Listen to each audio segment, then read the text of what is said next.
Why 2020 Olympic is happening in Tokyo and how did they select Tokyo? These were two questions I was really curious about. I did my research and found it very fascinating, so I thought I'll share with you. So for 2020 Olympic, the deadline to submit the bid was 1st September 2011 and it was set by International Olympic Committee. So they told the world that whoever is interested in organizing 2020 Olympics, please place a bid by 1st September 2011. So 6 cities actually submitted the bid. Those cities were Tokyo, Istanbul, Madrid, Doha, Baku, and Rome.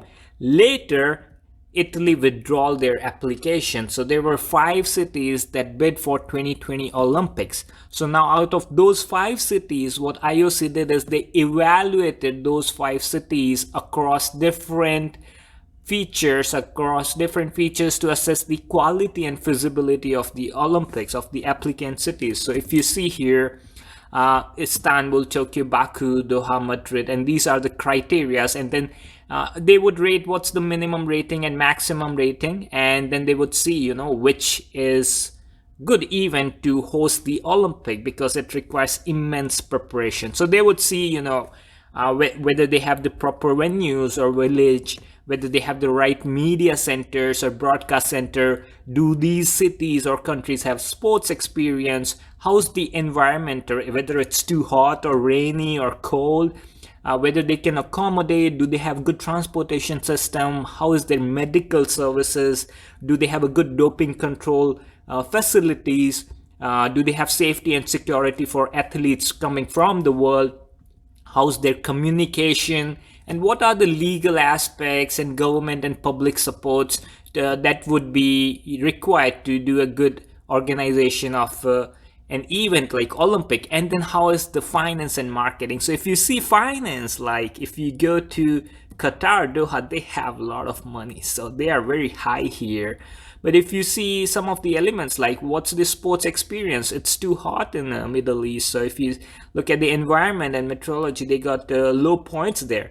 Now Baku is a rich country. They have Formula One track there, but if you see a lot of anything less than 6 is red here. So they see a lot of red in Baku. There are red in Doha as well. So they decided that out of these 5, Istanbul, Tokyo, and Madrid are the good candidates. So based upon these ratings and their observations, they decided that Baku and Doha would not be a good applicants for 2020. So they made decision to evaluate Istanbul, Tokyo, and Madrid, like make a decision out of these 3 where should be hosted. Now in order to decide one city out of these 3, they have a voting mechanism.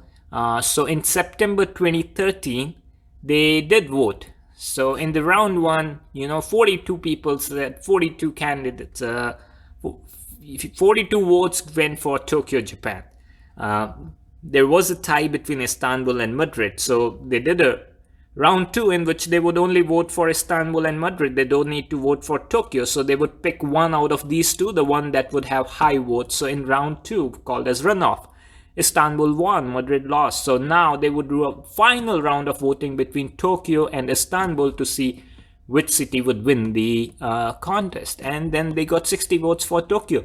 And that's how they selected Tokyo for Olympic. And this happens for every Olympic, I guess. So for 2020 Olympic, they did this process in 2011, which means they need 9 years for preparation. And also we are in 2021, probably they are deciding, or they already decided where they would do Olympic for 2030, 32 maybe, I don't know. But this was fascinating to me, that the process of selection is pretty interesting, especially the evaluation that went through, the kind of criteria they see. This was very fascinating to me. So I just wanted to share with you guys, since I have already done the research.